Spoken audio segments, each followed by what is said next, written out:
Good evening student, स्वागत है आपका मेरे चैनल पे। तो बेटा अभी हम जो सॉल्व कर रहे हैं वो कर रहे हैं यहाँ पे क्लास 9th का जो चैप्टर है 9th सर्कल्स, हम उसको सॉल्व करने जा रहे हैं।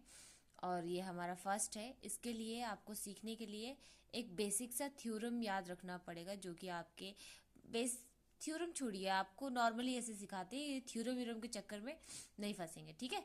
ऐसे आप कंफ्यूज हो जाओगे कि हमें कितने का थ्योरम याद करने हैं, कितना क्या करना है, कुछ नहीं है। बस इतना याद रखना कि एक सर्कल है, सर्कल के बीच में आपको ये कॉर्ड दी गई है, ठीक है। ये देख रहे हो आप, कॉर्ड दी गई है। आप कहोगे दो सर्कल क्यों है? तो चलिए स्टार्ट करते हैं हम अपने क्वेश्चन की तरफ, आपको धीरे धीरे समझ में आ जाएगा। तो देखो हमारे पास क्या है, दो सर्कल्स हैं जो कि कॉन्ग्रेंट है। कॉन्ग्रेंट समझते हो ना, बराबर है, ठीक है। If they have the same ready, अब और इनके पास क्या है, दोनों के पास जो रेडियस है वो बराबर के हैं, ठीक है। ये देखो सेम रेडी है, इनके सेम रेडियस है, ठीक है। प्रूव दैट, जो इनके प्रूव करना है कि जो इक्वल कोड्स हैं ऑफ कॉन्ग्रेंट सर्कल्स के, वो इक्वल एंगल्स भी अपने सेंटर पे है। तो इसका मतलब ये इक्वल कॉर्ड भी है इनके। अब कहोगे इक्वल कैसे हो सकते हैं, सर्कल तो चेंज भी हो सकता है। तो सर्कल का ऐसा समझ लो कि आपके पास क्या है ना, एक अगर आप लोग गर्ल्स हो तो आप चूड़ियाँ वड़ियाँ वगैरह कभी पहनते होंगे, या बॉयज़ हैं तो कड़े वगैरह पहनते हो। तो ऐसा करो, एक कड़ा ले लो अभी फिलहाल के लिए, उससे दो सर्कल कर लो। जैसे कि मेरे पास ये है, मैंने ये सर्कल इससे किए थे। तो देखो ज़रा, ये मैंने रख दिया और एक सर्कल इस पे बना लिया, ठीक है। वैसे ही सेम मैंने इसी का यहाँ पे बना दिया। अब मुझे बताओ, क्या इन दोनों का जो रेडियस है वो बराबर नहीं होगा? होगा ना। बस इसीलिए, और इन दोनों की जो कॉर्ड है वो बराबर होगी। यानी अगर मैं एक ही सर्कल का जो बराबर रेडियस से मैं समझ लो 3 सेंटीमीटर अगर मेरा रेडियस है, तो इसका भी 3 सेंटीमीटर रेडियस, और इसमें भी 3 सेंटीमीटर रेडियस के बिहाफ पर मैंने ये सर्कल ड्रॉ किए थे। अब देखो, तो यानी अगर इनका 3 सेंटीमीटर है, इनका 3 सेंटीमीटर, दैट मीन्स इसका कॉर्ड भी इक्वल होगा और इसका कॉर्ड भी इक्वल होगा।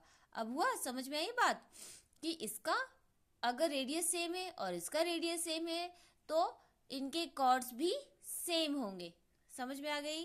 चलो इतना आया, आगे बढ़ते हैं। अब आते हैं अपने क्वेश्चन की तरफ। तो इस तरह से आपको जो गिवन है पहले वो लिख लो, ठीक है बेटा। आपको जो गिवन है पहले वो लो। तो गिवन है हमारे पास, गिवन क्या है आपके पास, गिवन है आपके पास, गिवन है हमारे पास, क्या गिवन है हमारे पास, देखो जरा हमारे पास क्या है, टू सर्कल्स हैं विथ सेम रेडी, है ना, विथ सेंटर, इसमें ए का नाम दिया मैंने, इसमें पी का नाम दिया, सेंटर ए एंड पी, ये मैंने दिया है। आप चाहो तो कुछ और नाम भी रख सकते हो, ठीक है, इस तरह से। अब साथ ही हमें क्या कहा गया है कि इनका जो रेडियस है, ठीक है, इनके जो कॉर्ड्स है वो इक्वल हैं, यानी बी सी और क्यू आर वो इक्वल है, इनके कॉर्ड्स ये है, ठीक है। तो बी सी और क्यू आर ये इक्वल है, ठीक है। इधर मैं थोड़ी सी स्पेस छोड़ देती हूँ ताकि आपको आसान रहे। बी सी और क्यू आर इक्वल है। अब देखो, तो हमको प्रूफ क्या करना है, प्रूफ क्या करना है कि ये जो एंगल है वो इस एंगल के बराबर है। हमको प्रूफ करने को कहा गया है कि ये एंगल बराबर है, ठीक है। तो ये आपको देखना है कि एंगल एक्स किसके बराबर है, एंगल वाई के, ठीक है, इस तरह से। अब हमें देखनी है कि ये इन ट्राइंगल ए बी सी, अब हम क्या करेंगे, in triangle A B C and triangle P Q R, ठीक है। हमने ये ट्राइंगल ले ली। अब इसमें क्या है कि हमें पता है कि ये बी सी और क्यू आर तो इक्वल दिए हुए हैं, उनके कॉर्ड्स तो इक्वल हैं, तो हाँ भाई इक्वल है, ये हमको गिवन था, ठीक है। साथ ही इनके रेडियस जो है, दैट मीन्स सेंटर से जो इसकी दूरी, सेंटर से जो इस पॉइंट की दूरी होगी वो भी बराबर होगी, और इस पॉइंट की दूरी होगी वो भी बराबर होगी। इनको हमने मिलाने से ट्राइंगल्स बना दिए थे। अब देखो, तो ये होगा हमारा कि हमारा जो पी क्यू है वो ए बी के बराबर होगा, सॉरी हाँ, ये ए बी के बराबर होगा, ए बी पी क्यू के बराबर होगा। क्यों होगा? बिकॉज, लिख लो, because radii of the congruent circles. Circles लिख दिया मैंने, थोड़ा हो गया है कचर पचर टाइप का, देख लेना। ठीक है, ये हो गया। साथ ही अब आगे करेंगे हम, जैसे ये इसके इक्वल है वैसे ही ये इसके इक्वल है। तो हमारे पास आ गया कि हमारा AC भी है, वो AC किसके बराबर होगा? PR के। गुड, समझ में आया? AC जो है हमारे PR के बराबर होगा, वो भी सेम रीजन से, बिकॉज रेडी